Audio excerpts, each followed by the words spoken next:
Hello friends, welcome to रोशन की class YouTube channel.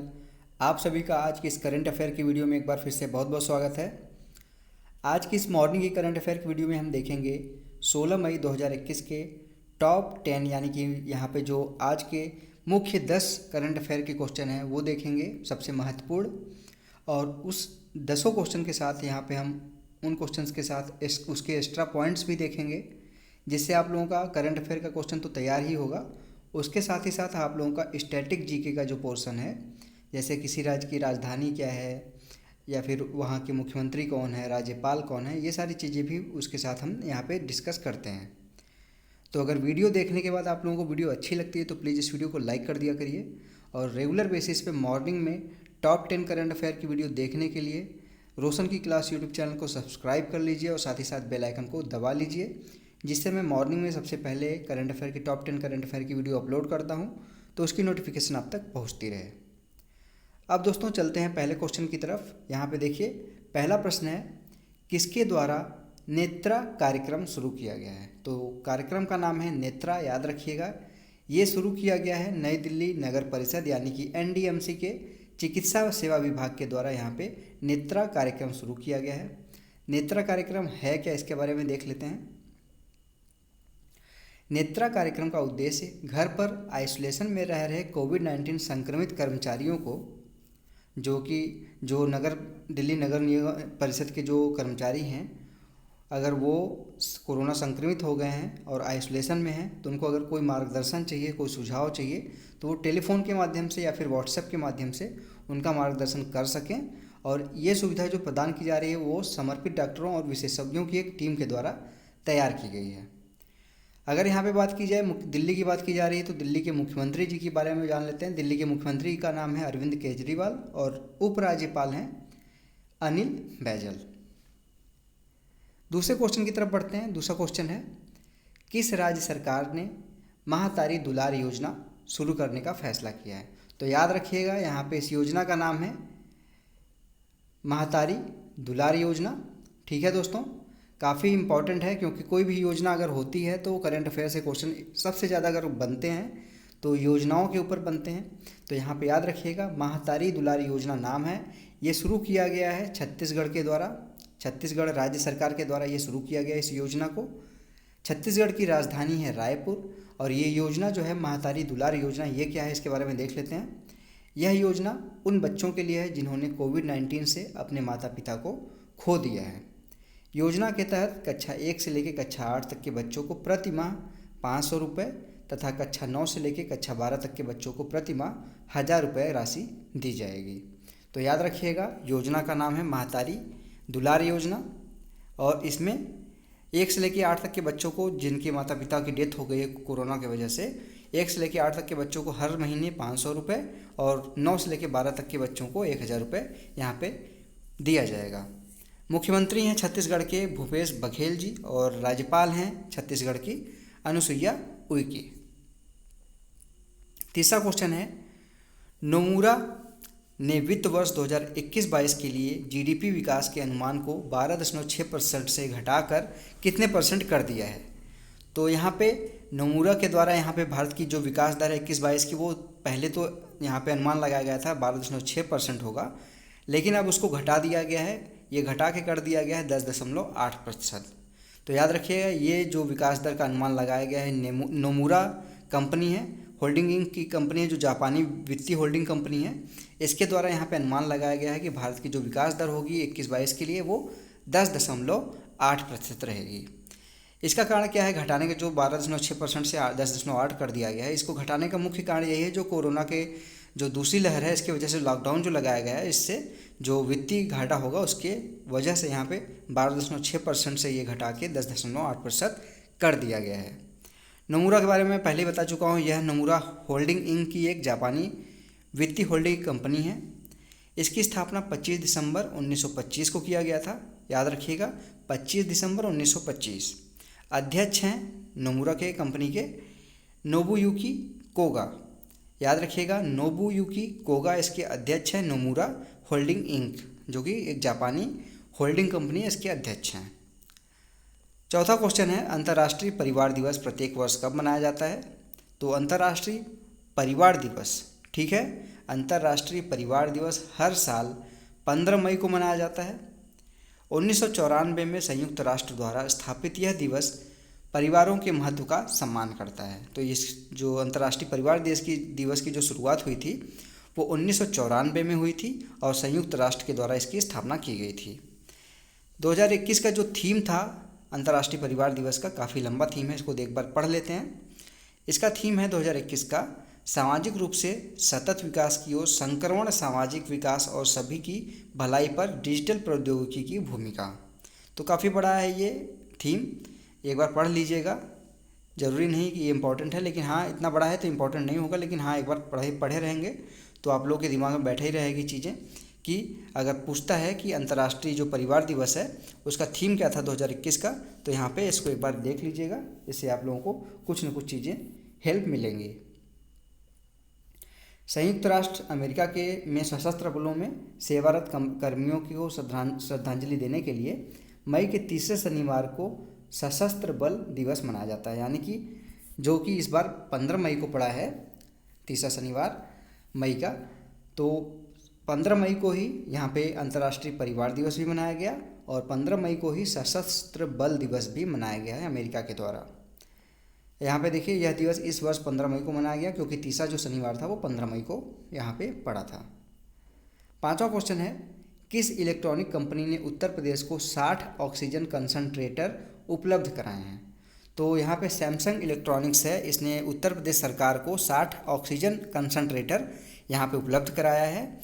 यह मदद सैमसंग के कॉरपोरेट सोशल जिम्मेदारी के हिस्से के रूप में की गई है, जिसका नोएडा में गौतम बुद्ध नगर है, जो जीबी नगर है गौतम बुद्ध नगर, उसके नोएडा में एक जो मोबाइल की सैमसंग का जो फैक्ट्री है, भारत का सबसे बड़ा जो मोबाइल फ़ोन निर्माता कारखाना है वो गौतम बुद्ध नगर के नोएडा में स्थित है।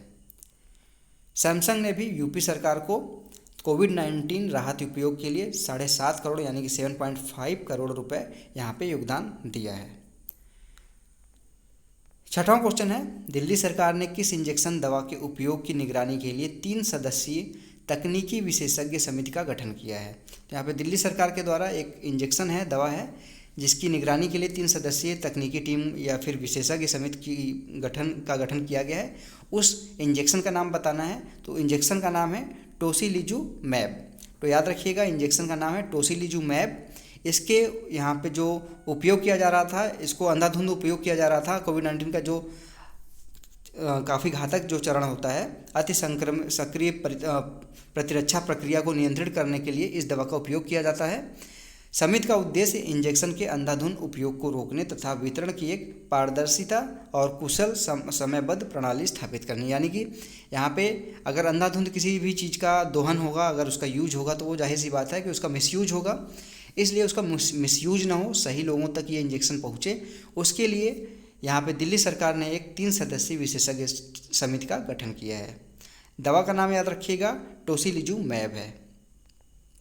7वां क्वेश्चन है, आयुष विभाग ने किस राज्य में आयुष घर द्वार शुरू किया है? तो याद रखिएगा योजना का नाम है आयुष घर द्वार। ये हिमाचल प्रदेश में शुरू किया गया है आयुष विभाग के द्वारा। हाल ही में आयुष विभाग ने सोलन, जो हिमाचल प्रदेश का सोलन जिला है, उसमें कोविड-19 रोगियों के लिए एक राज्य व्यापी यानी कि पूरे राज्य में कल्याण कार्यक्रम आयुष घर द्वार शुरू किया है। आयुष घर द्वार योजना की यहाँ पे शुरुआत की गई है सोलन जिले से, हिमाचल प्रदेश के। इस पहल का उद्देश्य आयुष के माध्यम से रोगियों का न केवल शारीरिक बल्कि मानसिक, सामाजिक और आध्यात्मिक कल्याण सुनिश्चित करने के लिए एक समग्र स्वास्थ्य सेवा प्रदान करना है।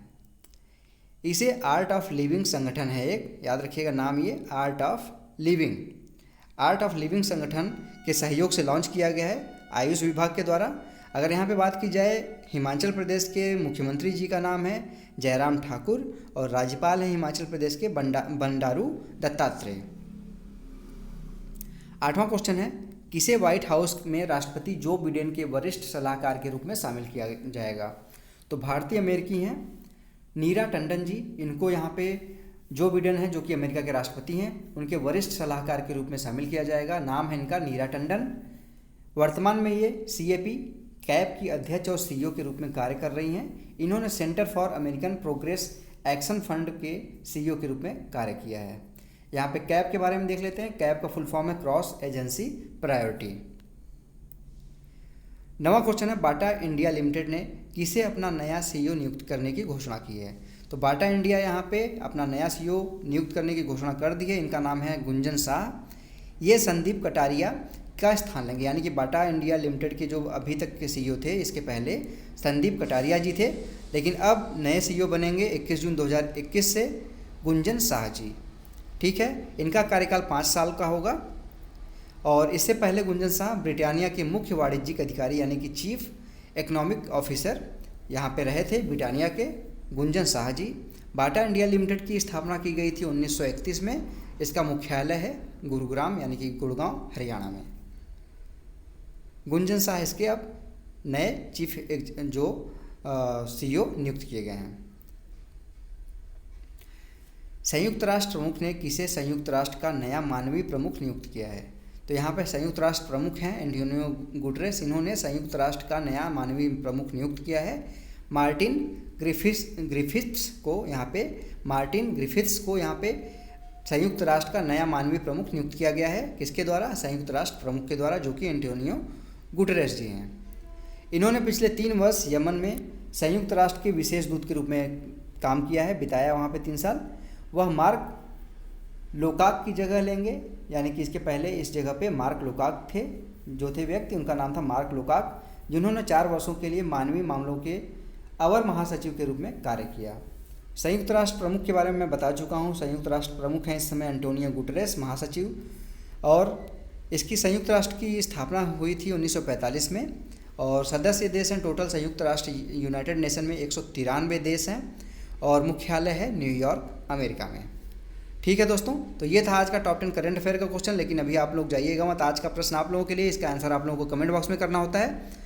हाल ही में किसे सुरनाम में भारत का राजदूत नियुक्त किया गया है। तो देश है सुरनाम, वहाँ पे भारत का राजदूत पूछा गया है कि किसे नियुक्त किया गया है। हाल ही का ये न्यूज़ है करंट अफेयर का, तो इसको आपको कमेंट बॉक्स में इसका आंसर देना है आपको। और अब देखते हैं कल के प्रश्न का आंसर। यहाँ पे कल का प्रश्न था, भारतीय पेट्रोलियम कॉर्पोरेशन लिमिटेड के नए सीएमडी कौन बने हैं। तो भारतीय पेट्रोलियम कॉर्पोरेशन के नए सीएमडी बने हैं अरुण कुमार सिंह। इन्हें पब्लिक इंटरप्राइजेज सेक्टर बोर्ड यानी कि PESB द्वारा चुना गया है। तो यहाँ पे भारत पेट्रोलियम कॉर्पोरेशन लिमिटेड के नए अध्यक्ष के रूप में चुना गया है अरुण कुमार जी को। इनको चुना गया है PESB यानी कि पब्लिक इंटरप्राइजेज सिलेक्शन बोर्ड के द्वारा। अरुण कुमार सिंह वर्तमान में भारत पेट्रोलियम कॉर्पोरेशन लिमिटेड में मार्केटिंग निदेशक हैं। ठीक है, मार्केटिंग निदेशक हैं, लेकिन अब यहाँ पे बन जाएंगे CMD। ठीक है, चीफ मैनेजिंग डायरेक्टर। भारतीय पेट्रोलियम कंपनी लिमिटेड की स्थापना हुई थी 1952 में, और मुख्यालय इसका है मुंबई में। तो दोस्तों आज के लिए इतना ही। आशा करता हूँ आपको आज की वीडियो पसंद आई होगी। यहाँ पे मैं आप लोगों के लिए डेली बेसिस पे इस कंटेंट को लिखता हूँ, उसके बाद ये वीडियो आप लोगों के लिए बनाता हूँ मॉर्निंग में। तो अगर वीडियो के साथ ही साथ मेरी मेहनत भी पसंद आती है आप लोगों को, तो प्लीज़ इस वीडियो को लाइक ज़रूर किया करिए। सिर्फ 1 सेकंड का काम लगेगा, नीचे लाइक का बटन है, उस पर क्लिक करके लाइक कर दिया करिए डेली बेसिस पे। और अगर आप लोगों को डेली बेसिस पे टॉप 10 करंट अफेयर की वीडियो चाहिए मॉर्निंग में, तो आप रोशन की क्लास यूट्यूब चैनल से जुड़ सकते हैं। जुड़ने के लिए आपको सिर्फ एक काम करना है, नीचे सब्सक्राइब बटन, उस पर क्लिक करके सब्सक्राइब कर देना है, और साथ ही साथ बेल आइकन को दबा के रखना है, जिससे मैं मॉर्निंग में कोई वीडियो यहाँ पे आप लोगों के लिए इन्फॉर्मेशन के लिए यहाँ पे अपलोड करता हूँ तो उसकी नोटिफिकेशन आप तक पहुँच जाए। और अगर इस वीडियो की PDF चाहिए आप लोगों को, तो नीचे डिस्क्रिप्शन बॉक्स में मैं लिंक दे दूँगा, वहाँ से जाके आप डाउनलोड कर सकते हैं, बिल्कुल फ्री है। और आराम से जब भी आपको समय मिले उस समय आप इस चीज़ को देख के याद कर सकते हैं। तो फ्रेंड्स मिलते हैं नेक्स्ट वीडियो में, तब तक के लिए आप लोगों का बहुत बहुत धन्यवाद। जय हिंद, वंदे मातरम।